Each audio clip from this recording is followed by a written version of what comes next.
Welcome to today's webinar, courtesy of the Kentucky Small Business Development Center right here in Louisville. We're all about hooking you up with free, super secret business coaching and training services. It doesn't matter if you're just dipping your toes in or gearing up for a big expansion.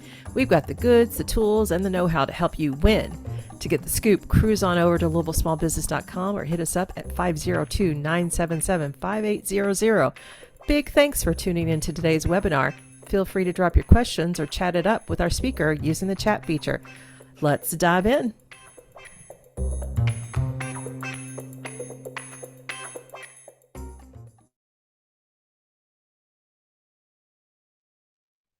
Hi, welcome everyone. Welcome to another Toolkit Tuesday. Glad you could join us today on this rainy Tuesday here in Louisville, Kentucky. I'm Dave Oetken. I'm the director here at the Louisville Small Business Development Center, part of as you heard, a network of centers across the state, and it's a national program. You can find an SBDC anywhere. So I'm joined today, as always, with my colleague and good friend, Janet Fulla. She'll be running the show for me in the background. Hey Dave, Happy New Year to Happy New Year. everybody. Yeah. And as always, just to make sure that you can see and hear us, because we do get some tech challenges from here and there. If you just look at the bottom of your screen, you'll see a toolbar, and there at the bottom, you should see where it's the little chat button. If you click on that, the chat bar will pop up. And then if you wouldn't mind, just kind of type in your name and where you're joining from, and let me know that you can hear everything and you can see well. It's always fun to see where everybody joins from. So it's always, this is my favorite part of anytime we do this and stuff. So we got Hermelin from Frankfurt and Bardstown, Carrollton, Philadelphia. We're just in Pennsylvania over the holidays. Ashland, Kentucky. Madeline, Shamika, how are ya? Beaver Dam, hey Grant. Trina, hello Trina. Let's see, Greg, Kingston, North Carolina, nice. Hey, Darian from Hopkinsville, Justin from Somerset. We are all over the place today. Lovely Davis from Rochester, New York, excellent. Kristen from Lexington, Cherie. I wonder if that's the famous Cherie. If so, say hello, Cherie. Jackie, hey Jackie. And Raleigh, North Carolina. Wow, we've got quite the collection today. You see Fausto's on here today too. Oh, Good I to see missed you, that. Fausto. Yeah, Fausto, I think you just had a birthday not too long ago, so happy birthday. So yeah, thanks for joining me today. We have a great guest today, and we've had a hard time getting him to show up, and hey, it's just me, just kidding. So this is you know, I haven't done one of these in a bit, so we were talking. I thought we should give me a chance to kind of talk about some things that I've learned today. So I'm going to go ahead and share my screen, and let's just get started. So today we're talking about time mastery, strategies for productivity, and overcoming procrastination. So let's dive in. Again, I'm Dave Oetken. This is my contact info. I'm always happy to hear from you guys. So thank you so much for joining us today, and reach out to me anytime you like. It's always fun to hear from everyone. And as you go through as we go through today, if you have any questions or comment, I want this to be fairly interactive. Just put your comments and questions in the chat, and we can kind of go back and forth as we go forward. And sometimes I don't do this, but we should do this more. But this is my great team. That's me in the background, of course. And as I get this always, I am taller in real life than I am on Zoom. So keep that in mind. So this is my great team. There's Tiffany on the left, Janet, Claire, and Rhonda. And I'm so honored to work with these people. These people are some of the best coaches I've ever worked with. And, I don't know if you know this, but this team here has won 3 national awards to being the top small business development center team in the country, in the United States. And that is a high honor, and I'm so honored to be with them. Why I'm telling you all this is because I guess it was in August or early September, we start our annual strategic planning program. And I worked through a design sprint exercise with everybody to identify some problems and some things that we could work on. And, one of the biggest things that came out of this, and the biggest things that I heard from my team here, was that time management was top of mind with them. We are in a high stress environment. We have way more to do than we can handle.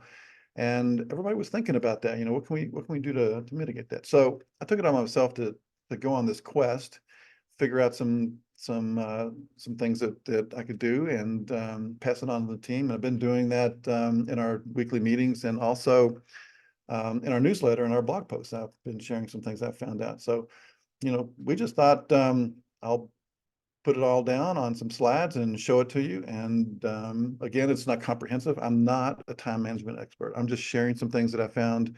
I've read a bunch of books. I did a lot of searching.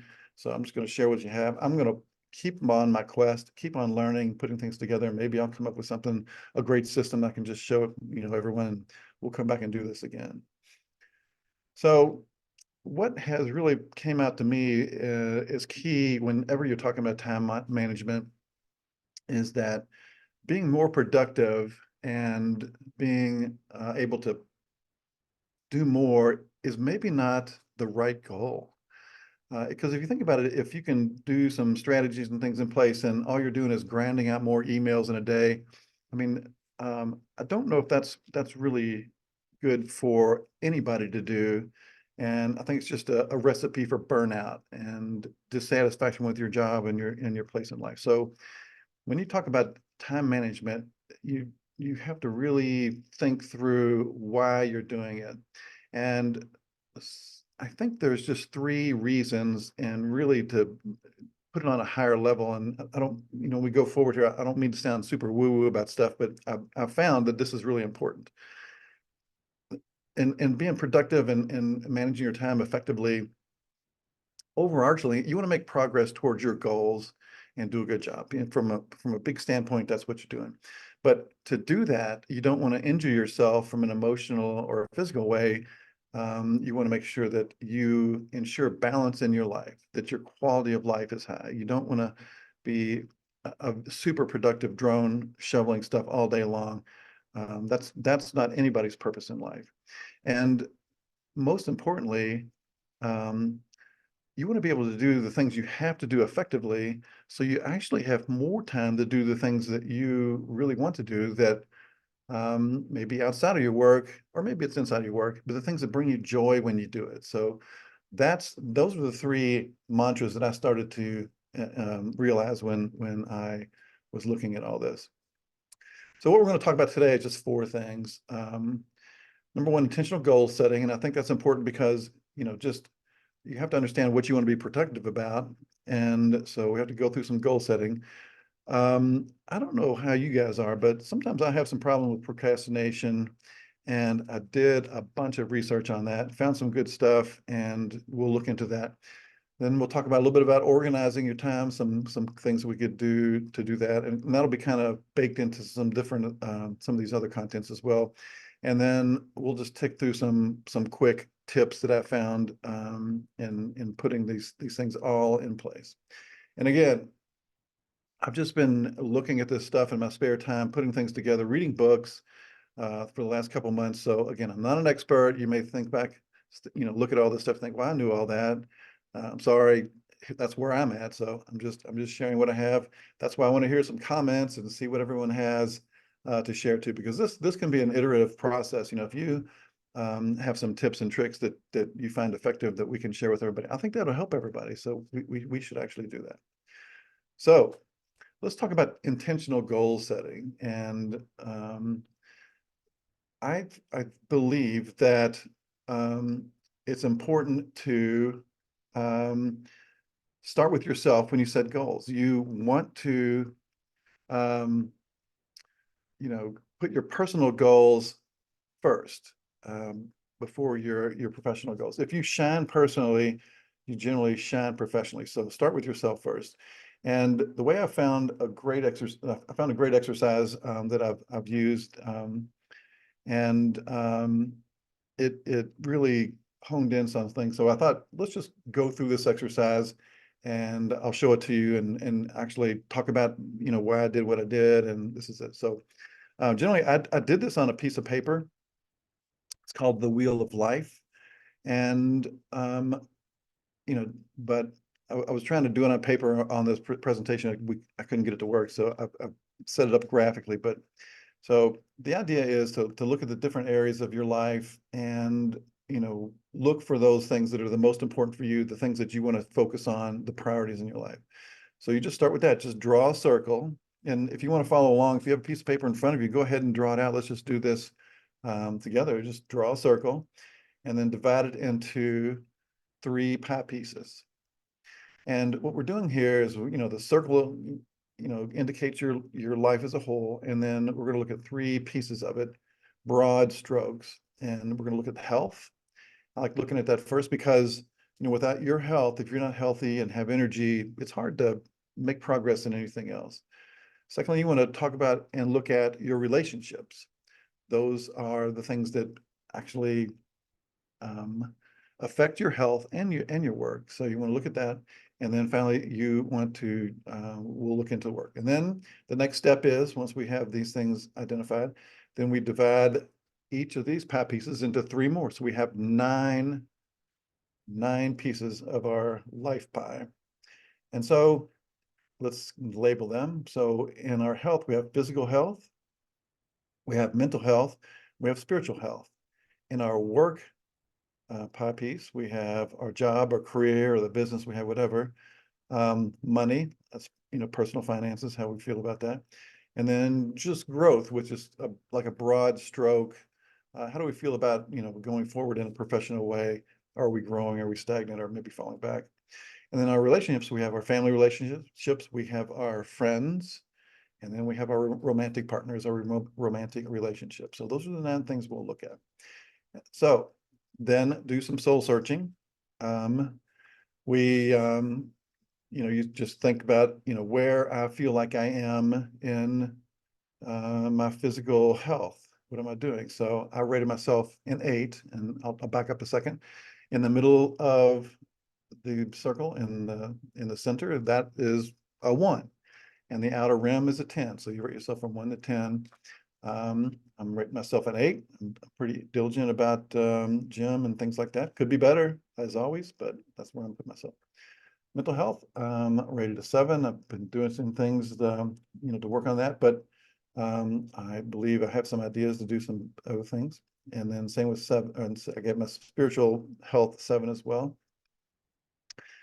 In job and career, I gave myself an 8. I love my job. This is super fun. I don't even call it a job, hardly. Money, I gave myself a 5. Last year I took a giant financial hit and trying to recover from that. And because of that, it's kind of knocked me back quite a bit. So again, I gave myself a 4 on growth. And family, I gave myself a 3. My family relationships are kind of strained, and that's something I need to, it concerns me, and I'm working on.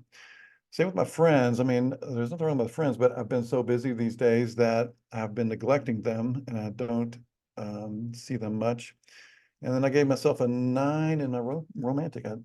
Just full disclosure, everybody, we're talking about me.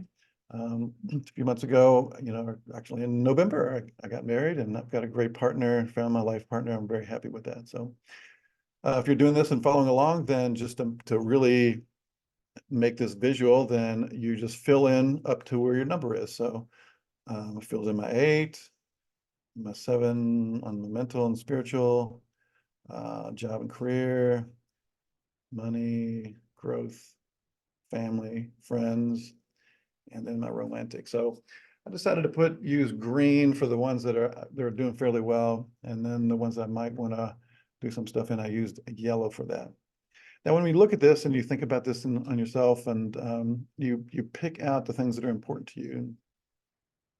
My new bride and I, we were out of town over the New Year's holiday. We were up in Maine, and we did this exercise together to kind of think through some things. It was very helpful and kind of cathartic in a way. So I would encourage you to do this quite a bit. So I picked to focus on my mental health, my money, my personal finances, working to keep in more contact with my friends, and then a priority of my repairing my relationship with my family.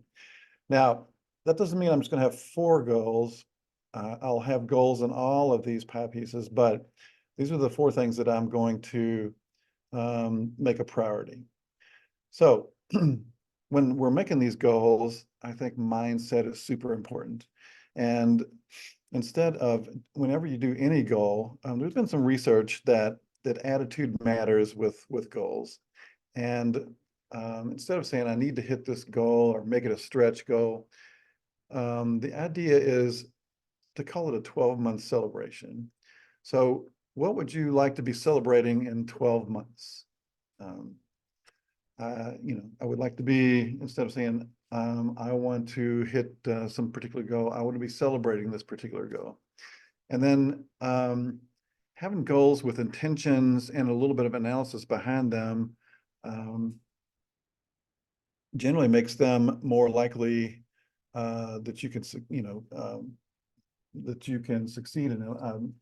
I read a great book. It's called How to Begin, and they talk about this very thing. But ask yourself why the goal is important. I mean, we all make goals, but we have to understand our motivation and think that through. Why do we do that? And then at the end of the goal, just add this thing, because if you think about goals and procrastination, or things that you want to do, the things that we do a lot of are the things that bring us joy and are fun.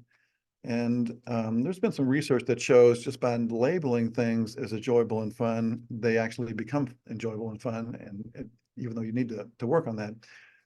So just say that, and then always write it down. So what I've done, I've gone through my wheel of life, and here's my goals. You see the yellow boxes are the ones that are my priorities. So I'll just talk a little bit about this. So my first goal for this year that I'm going to celebrate in 12 months, I'm going to reduce my visceral fat through increased exercise. Why? Because visceral fat is correlated with increased heart disease and other health outcomes that are bad. So it's important, I think, to reduce that. And but I'm going to enjoy it all along the way, doing extra aerobic exercise, and find some ways to make it fun, or enroll in some aerobic type of exercises that are fun.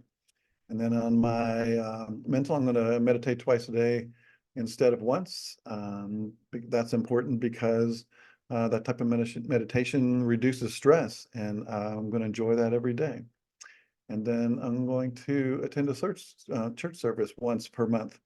And, that's important because I think this connection with the divine is very important, and I enjoy going to church. So you can see how that, that I did that. So here's the thing about goals, and I think we all know this intuitively, but unless you think about it intentionally,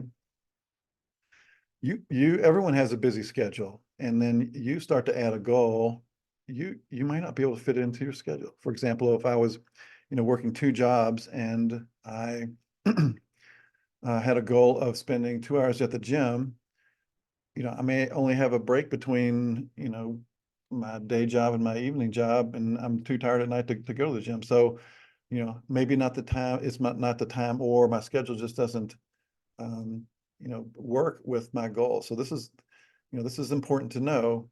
Just because we have a goal doesn't mean our life makes time for it. So one way to really look through this, and I've shared this with my team, and I really use this a lot now, is called the ideal week calendar. And what that is this: we look at our priorities from a personal standpoint, and we put them on our calendar first. And so we start with our personal goals. So I would integrate my goals from the wheel of life, or whatever goal thing you put together. And then, some people plan out, and even categorize, when they're going to wake up and when they're going to sleep. I don't particularly do that, but again, you can get that detailed. And then you have to think of what this ideal week calendar is like blocks of time, and it's not for tasks. So it's just a placeholder where you're carving out time for things that are important to you, that's your priority, your personal priority. So what I did, and you can do it a bunch of different ways, but we here at SBDC, we use Outlook as our team calendar. So I just created another calendar that I can lay over the top of my work calendar. So if you're using Google Calendar, that works great, or whatever you have, just do that. So here's my calendar, so you can see that first thing in the morning after I get up at 5 o'clock, I'm at the gym at 5:30 for an hour of aerobic workout. And then I come back home for my hour of reading and meditation. And um, so in January, I start this other workout program called 75 Hard. I don't know if anybody's doing that, but you should check that out. But the other part of that is blocking time for learning, every morning, 5 days a week, and using your meditation. So I will read at least 10 pages of some book, generally nonfiction, or I might read more. And then my meditation time takes me 20 minutes. So that gives me, 40 minutes to read. And then, 20 minutes for meditation, then I'm ready to start my day. And now, so that's my morning time. Then I block out the things that I will be doing regularly and are important. So I do put my staff meeting in there because that's important. I have my client blocks. And then in the afternoon for my two-a-days, I go back to the gym. And then I might plug in, I can plug in anything like, and I haven't done this yet, but like with my on my goals, one of my goals was to have lunch or dinner with one of my brothers or sisters at least once a week. So I could pick a day and block out that lunch so it doesn't get covered up.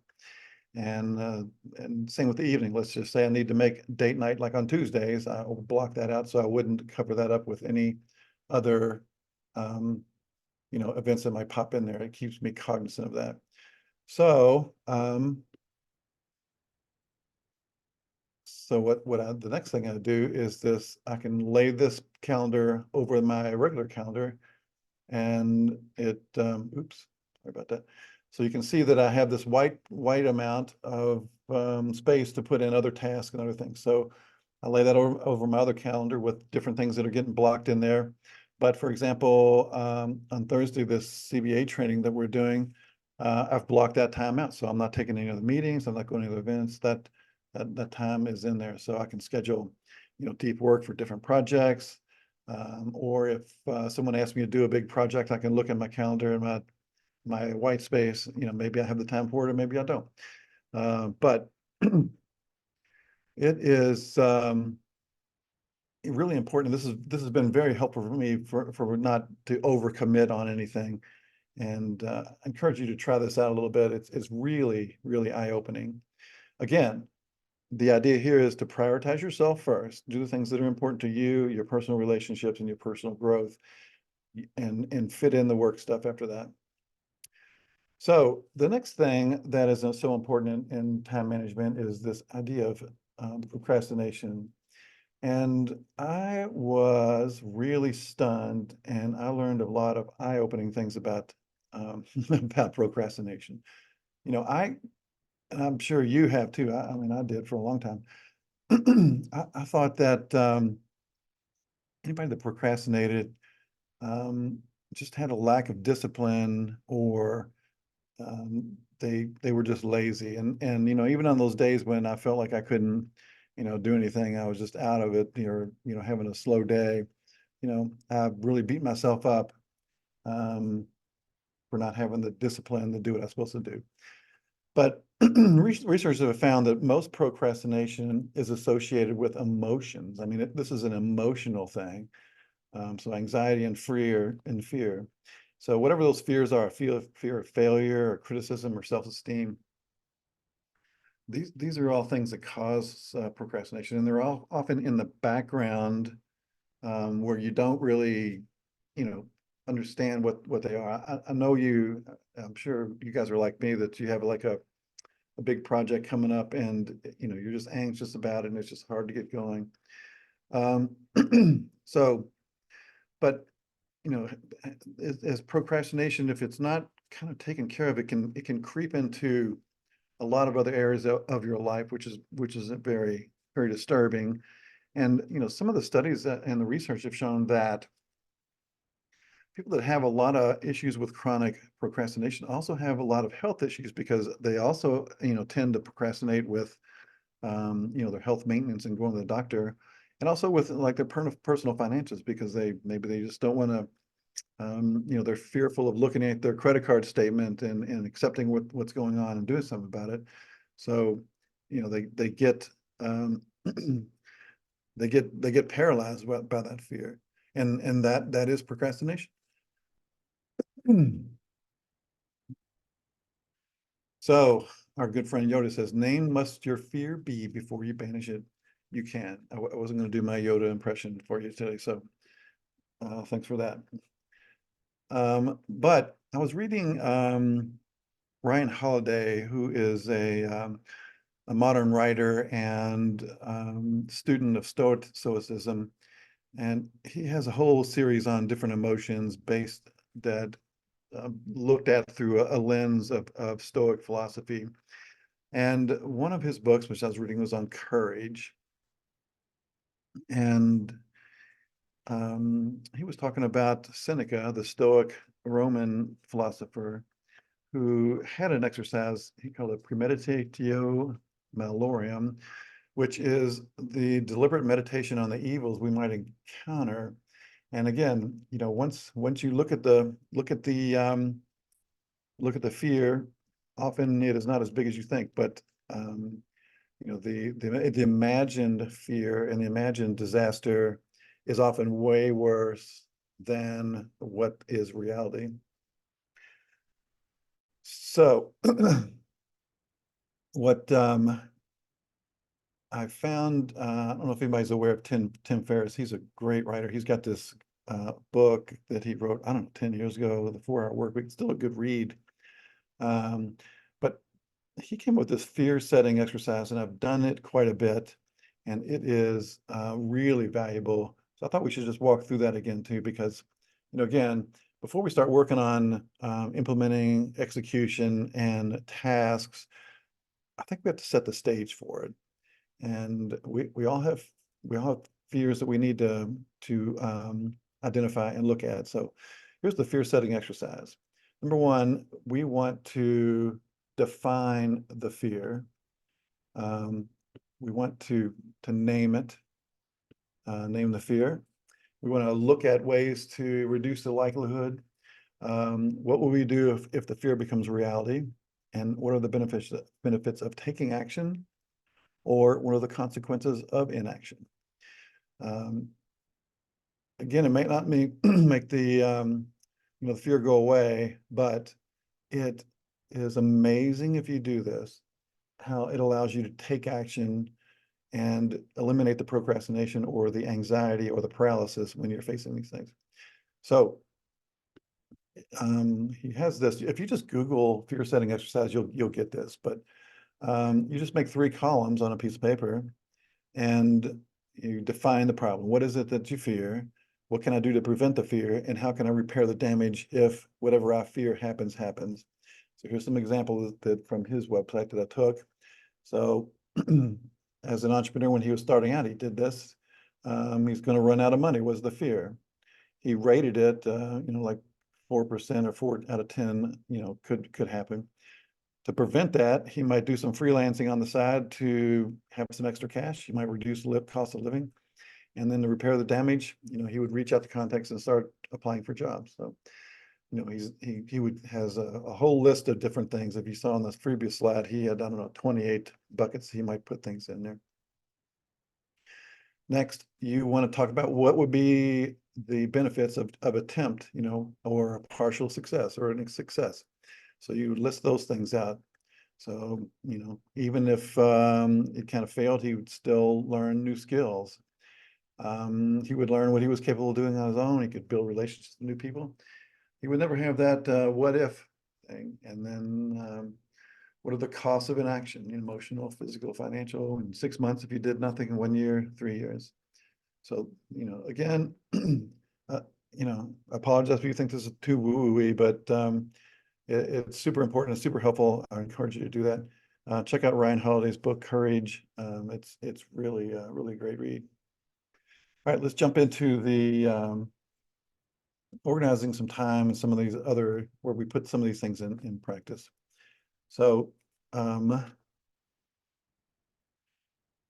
one of the other things I found that very helpful and I started doing is using a bullet journal format. Now, I know we have an Outlook calendar and I live in Outlook as well, but there is absolutely something cathartic and fulfilling about writing on paper. And,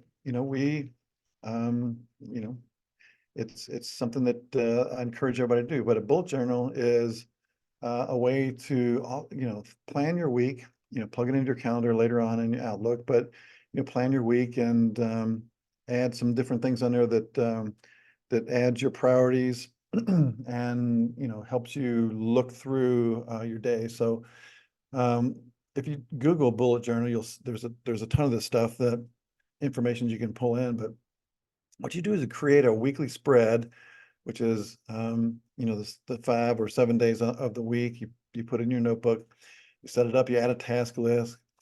You choose a daily challenge. And this is one of, as we go through this, if you take nothing out of any of this, take this idea. And it's daily challenge is mentioned in a ton of different books. There was a Harvard Business Review article on it called the MIT, the most important task of the day. There was David Allen's book, Getting Things Done. He mentions this, and Brian Tracy's book, Eat That Frog, like do the most important thing during the day. But the story goes that back in the 20s, Charles Schwab, not that Charles Schwab, but Charles Schwab that owned Bethlehem Steel, paid this consultant, Ivy Lee, come up with a solution for his team to make them more productive. And he came back and said, you make your priority list, and excuse me.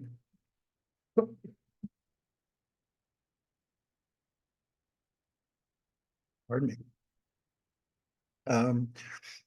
Pick the one thing that you have to accomplish that day, and during the day. Excuse me. And then do nothing else until you accomplish that task.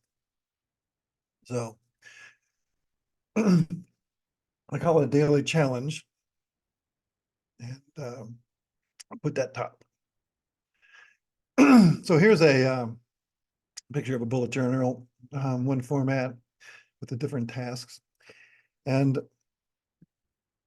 you also want to add some trackers to help your goals in there. So in this one, there's a box on the bottom. Different personal trackers, like if you want to, for example, you want to drink 8 pints of water a day, then you would put a tracker in there that you can keep track of what you're doing, or whether you go to the gym or not, or any of those things. Here's a simplified one. This is kind of the format that I like to use. I don't do the spread so much. Here's my bullet journal here. But you can see where the tracker's down at the bottom left, and here's the different things on the left is the tracker, the to-do, and then the priorities there, where the first priority would be the daily challenge. What is the one thing that has to be done? And if you get that completed early, then you can move on to your second. But until your daily priority, your daily challenge, your most important task, your eat the frog, whatever you want to call it, is done, you don't move on to the next priority, or you don't go down to the list any further than that. Now, this sounds so simple, but I mean, I've experienced a lot of growth in the things that I get done by following this rule. So I encourage you to do the same. And now here's some other things those are the big takeaways I wanted to give you today. And here's a number of other things that I've learned. And number one is this book. Just to kind of review this a little bit, no plug, we're not getting anything out of this, but I read this book, somebody is today, and man, I was blown away. This is one of the best. Matthew Dix is the author, but his big message is, number one, productivity is not pretty. So, you know, I've seen different people on Instagram talk about, how their desk is all set up really nice and they can do this or that. But, productivity can happen anywhere at any time in any way, shape or form. So think about that. And he also has this, just a little backstory on Matthew Dix is he had a couple near-death experiences, and he realized in his life that minutes really matter, and so he doesn't want to waste any minute that he has free. And I know where he's coming from. Sometimes I think this is overkill, but I can see the value of this. But he's an author, and his job is writing every day. So if he has a minute, he writes. So if he goes to the doctor and he's has to sit in the waiting room, he might write some sentences on his phone or whatever to and capture that so he can put it in his book. So even those minutes are important. He uses that. The cool thing though is this thing he calls the lily pad method. I really enjoyed this. He gives the example of him talking to someone that came to him for his advice on writing a book. And when he asked how far they've gotten, he said that the person he was talking to said, well, I haven't started yet. I'm still trying to figure out what the beginning is. And it was an autobiography. And he said, well, are there some stories that you were going to include somewhere in the book? And she said, yes. He goes, well, why don't you write that? So, the idea is you don't have to start at the beginning of anything. You can start anywhere at any time. Whatever you want to work on or get done today, you can start there. So, it doesn't have to be at the beginning. It doesn't have to be linear. And so a lot of goal setting exercises are task lists. They have to be, we'll set this goal, and well, here's the steps that we have to do, and we follow them. Here's the first one, here's the second one, here's the third one. Not so much on the lily pad method. You could start on number 5 if that makes sense, or if that's what you're feeling today. Do that. Number 4 was kind of cool, and it kind of dovetails with 5. But instead of doing hard, concrete goals, he calls them horizon goals. So he instead of being in his mind, his goal is, instead of being a author that sells so many books, is he wants to be, his goal is to be a storyteller. And so that allows him to really explore a lot of different things. So instead of just working on the book, he was able to take advantage of other things. His example was, if you wanted to be a musician, so that would be your horizon goal. But perhaps at the, while you're working towards this goal, maybe you work in a recording studio, or maybe you work for, a talent agency. So you're generally going towards that goal. And his thing about this piano precedent is these tight 5-year goals, you're just inviting the universe to drop a piano in your head, because chances are it's just not going to work. And then the last things that a couple of things that kind of, again, not to go back to woo-woo, but when you are working on goals and thinking about how they affect your personal life, he talks about asking his 100-year-old self for advice. So he was saying, like, if he's deep in thought, working on a manuscript, and his kid comes up and wants to play, what would his 100-year-old self, what would that advice be? And of course the advice would be, in the moment, you might be thinking, well, I need to get this done. It's important. But obviously your 100-year-old self would say, no, you should play with the kid because, they'll get older and they won't play with you anymore. Take advantage of that. So have that conversation with yourself. And then this idea of purposeful approach, and I think this is what I was going for in the beginning. Like, the purposeful approach is that do what you do, be as efficient as you can to do what you have to do, to make time to do what you want to do that brings you joy. And I think that's the whole point. You don't want to make yourself so efficient that you're just totally grinding all the time. That's no way to live. Also went through this book. Yeah, he's Ali Abdaal and Feel Good Productivity. This is a good one. His thought process on any productivity and time management is that it has to be fun and you have to feel good about it. That again, the mindset is the most important part about this. So, I really took a lot away about this. I really like the way he writes. It's a great read. I would encourage you to take a look at this. But his process is that you break your goals into these long-term, midterm, short-term. Use the wheel of life to help you, but a lot of it just needs to be aspirational, kind of put out there and think of them as horizon goals. And then as you break them down into tangible actions, remember the lily pad method, jump for whenever you want to do. And then when you're working on your calendar, create time blocks. This is something I'm sure you've heard before. You have to schedule time with yourself to get things done. And think about task batching. So if you need to answer an email, batch all that together so you're actually working on putting this all these things together that make sense together. There is some really good research that kind of shows that when you do task switching, you lose maybe 28 to 30% of your time just switching and getting your head into gears, moving, switching back and forth. So the more you can task batch and put it on all together, the better off you will. You'll be able to be more productive. This, I know you've heard this, and until I started working with the bullet journal, I didn't do this and I didn't see the effects of it. But plan your week and plan your day and take time to do that. So in your bullet journal, I set it up on Sundays, Sunday mornings early. I'll draw it all out. The effect of writing on paper is very cathartic for me.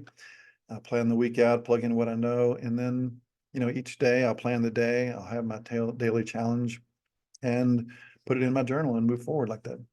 And then the other, it's important to to do that, to plan ahead. Planning is super important. And in any task, Ali points out that getting started is the hardest part. Continuing is not so hard. So if you can get started, his trick is to tell yourself that you're going to do this for 3 minutes. And if you can do it for 3 minutes, there's a pretty good chance that you'll stay on it for an hour. So that's the mind game he plays with himself, is that. Excuse me. Also stay focused. So if you have problems with your phone, turn that off. And then if you can find the fun in anything that you're doing, that makes it a lot easier. So even if you have a solo task that's kind of grinding, maybe you have to write a report or something. Sometimes doing with others in the room, even though you're not interacting with them, is great. So the more you can find fun in it or make it a game, more or less, that really helps move things forward. makes you more productive. And then this is super important too, is this recharge. Always take time to rest and let your brain reset. I'm sure you've heard of the Pomodoro technique. I'm a big advocate of that as well. If you're doing something that has to be focused, I think 26 minutes is supposedly optimum amount of time, where after 26 minutes, then you take a 10-minute break before you go back for another 26 minutes. And I find that very, very helpful. You know, there's a bunch of timers you can put on your phone or your computer if you just Google the Pomodoro technique. And finally, this idea of reflection is probably one of the most important things, especially if you're using a bullet journal. So at the on Sundays when I do my planning for going ahead, I reflect on the successes and what I did right, what I did wrong the week before, and I use that to improve myself and moving forward. So that's all I've figured out so far. I mean, I don't know what you guys think about that, but I'd be happy to hear a little bit more about some things that you have to share. I think that would be great if we all kind of shared some of our other things that we do that can help us all out. But again, I'm going to probably come back with everybody and do this again in a different way, and because I'm going to keep on going. And so I hope you enjoyed this, and we'll keep on going from here. Thanks for joining me.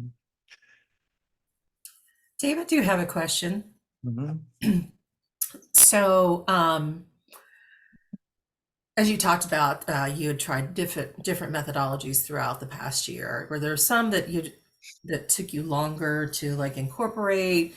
Were there some you knew right away, it's just like that wasn't going to work for you? And how long should you give yourself trying something new before you say you chuck it? Yeah, that's some other things I've seen in the research, is that you have to give yourself an out.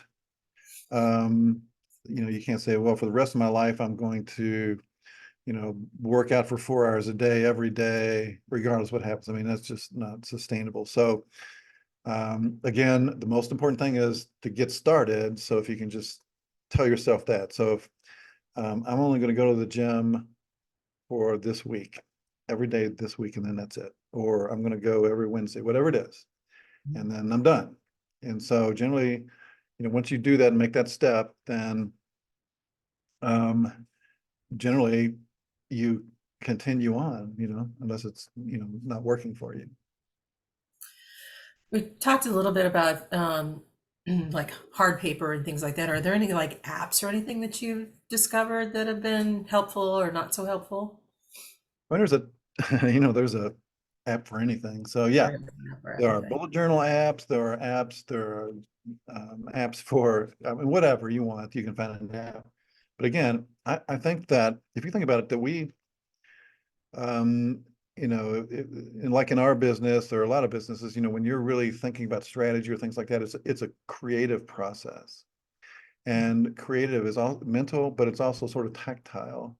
And that's why I think that, the pen and the paper is so important for any type of planning like that. And I think that was the biggest thing for me. Like I've always had like a notebook with me where I just make little notes, but I found that when I look back on them, I mean, I don't know what I was talking about when I wrote it down. I mean, there's no use to what I was babbling about.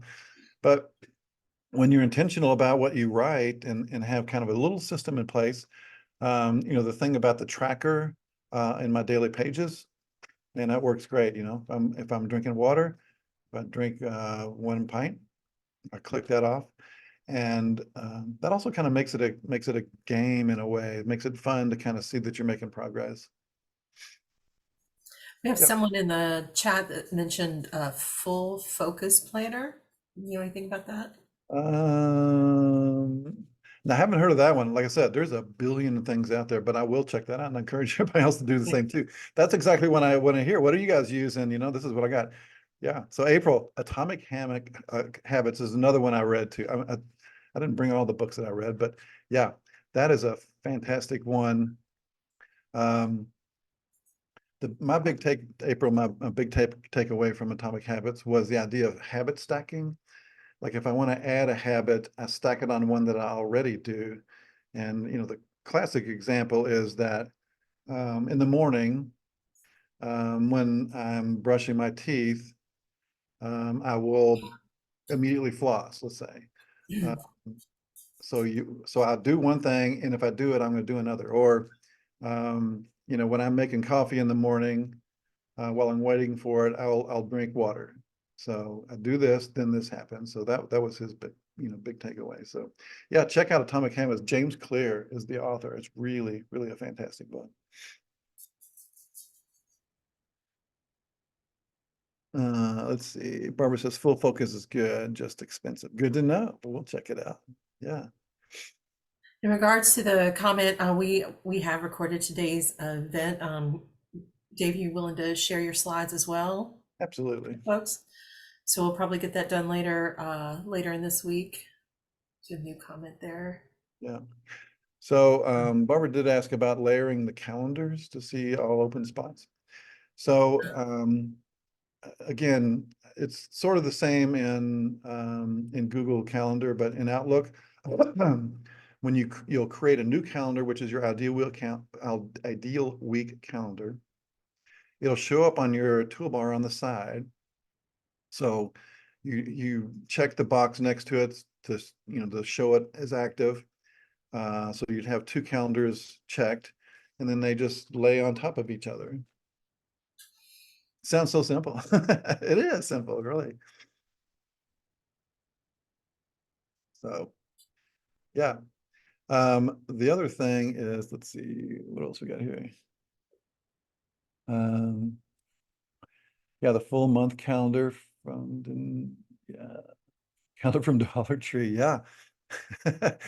Yeah. I will disclose this to everybody. That's what Janet does. She has the full month calendar that whenever we're together, it comes out and she starts talking about it. There it is, right there. Never goes anywhere without it. Old Yeah. school. Yes, old school. Yeah. Yeah, the other something else I didn't mention, but this is add on to that. But back in the day, you would see like a year calendar that people would have on the wall, and that's super and helpful too because we were just talking about that at our staff on Monday. Is like having a calendar that you can access and see like in 3 months. I might want to take a vacation, but oh no, we have this big event. That sort of thing. And if everybody can share that calendar, I think it will be really helpful. Yeah, let's see. Trina, is there a meeting place where like-minded people to meet? Yeah, you don't have to do that. That's a great idea. We have your contact info, so we'll be hitting that up here. So yeah. Yep. Okay, so everybody was piling on that. Excellent. Yeah. So yeah, Denise, the ideal week is game changing. I would really do that, And it goes back to that whole idea of I forget who said it, but sharpening the saw. If you're burnt out and you're overworked and you're just trying to cram more into your day, you're probably not being effective. You're probably not doing that. So making your time for yourself first, pay yourself first is the old adage. Do that on a personal level as well. Lovely says, when using the calendar, how can you focus on not procrastinating? Well, again,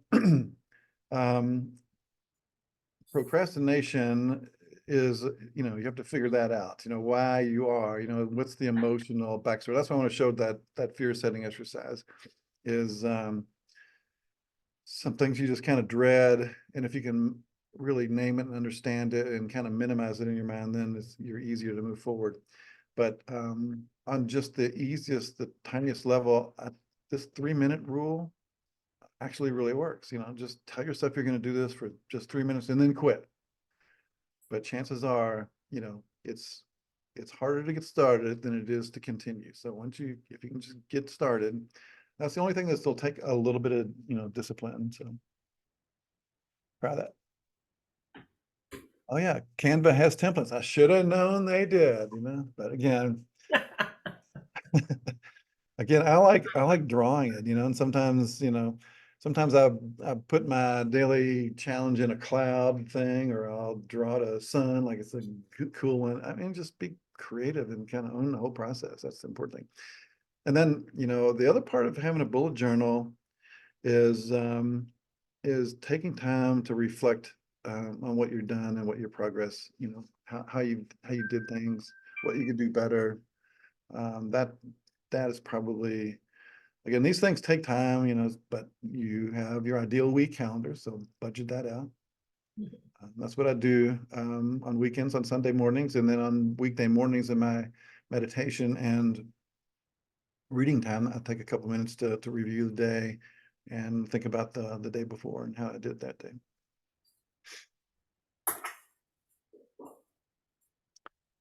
I like the reward part, celebrate each win, feel successful. There you go. Yeah.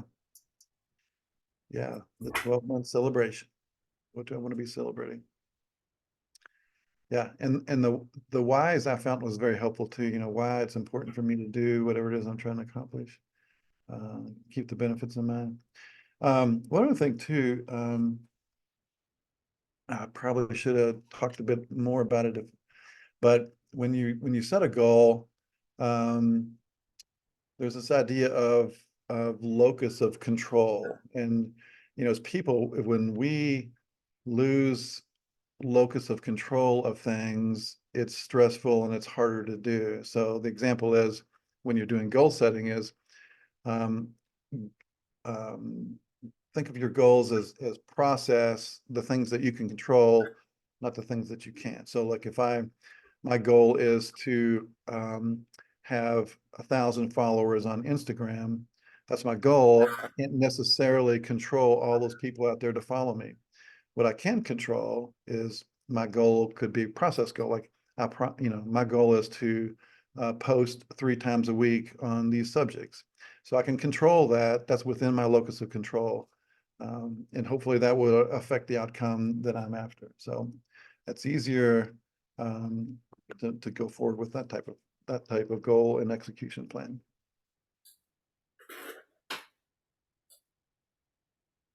Yeah.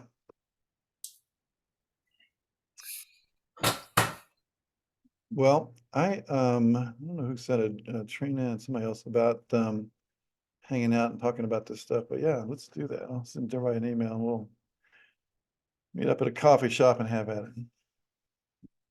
It's always better learning from others than me. Reading all these books by myself is pretty lonely.